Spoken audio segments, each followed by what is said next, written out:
Hello friends, किसान की संघर्ष भरी कहानी। जो मुस्कुरा रहा है उसे दर्द से पाला होगा, जो चल रहा है उसके पाँव में छाला होगा। बिना संघर्ष के इंसान चमक नहीं सकता, जलेगा उसी दिए में उजाला होगा। क्यों बचे संघर्ष से? संघर्ष ही तो जीवन की आत्मा है। जितना कठिन संघर्ष होगा उतनी ही शानदार जीत होगी। एक बार एक किसान भगवान से बहुत ही नाराज़ हो गया। किसान बहुत मेहनती था, बहुत ही से वह खेत में अनाज उगाता, उसकी देखभाल करता, पर अक्सर उसको फसल खराब हो जाती। कभी सूखा पड़ जाता, कभी बाढ़ आ जाती, कभी तेज़ धूप, कभी आंधी, कोई ना कोई कारण बन ही जाता कि उसकी फसल खराब हो जाती। एक दिन वह किसान गुस्से में आसमान की ओर देखकर भगवान से कहता है, हे ईश्वर, आपको लोग सर्वज्ञता मानते हैं कि आप सब जानते हैं, कहते हैं कि आपकी इच्छा के बिना एक भी पत्ता हिलता नहीं। मुझे तो लगता है कि आप छोटी से छोटी बात भी नहीं जानते। आपको तो ये भी नहीं पता कि खेती बाड़ी कैसे करते हैं। अगर आप जानते होते तो हर समय जो बाढ़, आंधी और तूफान आते हैं वो कभी नहीं आते।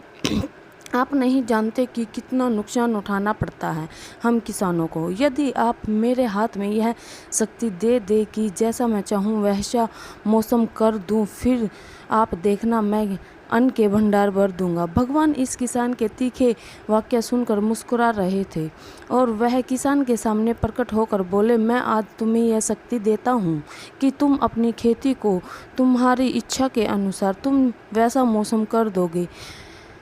तुम्हारी इच्छा से सब कुछ होगा। किसान बहुत खुश हो गया। किसान ने गेहूं की फसल अपने खेत में बोई। जब उसे लगा कि खेतों को धूप चाहिए तो खेतों में को धूप मिली। जब पानी बरसना चाहिए तभी पानी बरसा। आंधी, तूफान, बाढ़ कुछ भी उसने अपने खेत पर आने नहीं दिया। किसान के खेतों में इस वर्ष ऐसी फसल हुई जैसे कभी नहीं हुई थी। हरी भरी लहराती फसल। मन ही मन वह बहुत खुश हो रहा था। सोचने लगा, अब सबूत के साथ दिखाऊंगा भगवान को कि इसे कहते हैं शक्ति का सही उपयोग। मेरी सफलता देखकर उन्हें अपनी नियम जरूर बदलने पड़ेंगे। कुछ दिन गुजरे, फसल कटने को तैयार हो गई। किसान बहुत उत्सुकता के साथ फसल को काटने लगा, पर जैसे ही उसकी नज़र गेहूं की बालियों पर पड़ी तो उसने अपने सिर पीट लिया और वह रोने चिल्लाने लगा। गेहूं की एक भी बाली के अंदर गेहूं का दाना नहीं था। सारी बालियां अंदर से खाली थी। किसान बहुत दुखी हो गया। उसने भगवान को रोते हुए फिर पुकारा, हे प्रभु, तुमने ये मेरे साथ क्या किया? क्या तुमने मुझे कोई सजा दी? भगवान बोले, पुत्र, ये तो होना ही था। तुमने पौधों को संघर्ष करने का मौका ही नहीं दिया। ना तो तुमने उन्हें आंधी से जूझने दिया, ना तेज बारिश सहन करने दी और न ही धूप में तपने दिया। एक भी चुनौती का सामना तुमने उन्हें नहीं करने दिया। इसीलिए सारे पौधे अंदर से खोखले रह गए। जब आंधी, तूफान, तेज बारिश और धूप पड़ती है तभी ये पौधे अपने अस्तित्व को बचाने के लिए संघर्ष करते हैं और इसी संघर्ष से एक बल पैदा होता है जिसमें शक्ति होती है, ऊर्जा होती है, और यही ऊर्जा पूर्ति तेरे गेहूं के दानों की तरह जो नहीं फूटी। तूने उन्हें कठिन परिस्थितियों से गुजरने ही नहीं दिया जहां उनके अस्तित्व का जन्म होता है। सारी बालियां इसीलिए खाली है। इसमें एक भी गेहूं का दाना इसीलिए नहीं है क्योंकि तुमने अपने पौधे को संघर्ष कराया ही नहीं।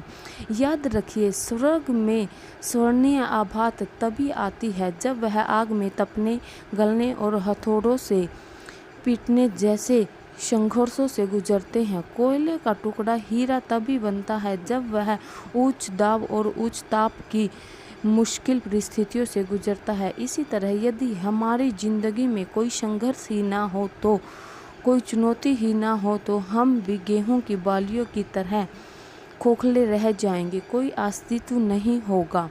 विपरीत परिस्थितियां, चुनौतियां, समस्याएं हमें और अधिक निखारती हैं। यदि जीवन में कठिन परिस्थितियां और चुनौतियां आए तो घबराना मत, बल्कि सामना करना, विश्वास करना कि आप और अधिक निखर जाओगे और अधिक मजबूत बन जाओगे। किसी ने कितनी सही बात कही है, जिंदगी जितना आसान नहीं होता बिना संघर्ष कोई महान नहीं होता। जब तक ना पड़े हथौड़ों की चोट, तब तक पत्थर भी भगवान नहीं होता।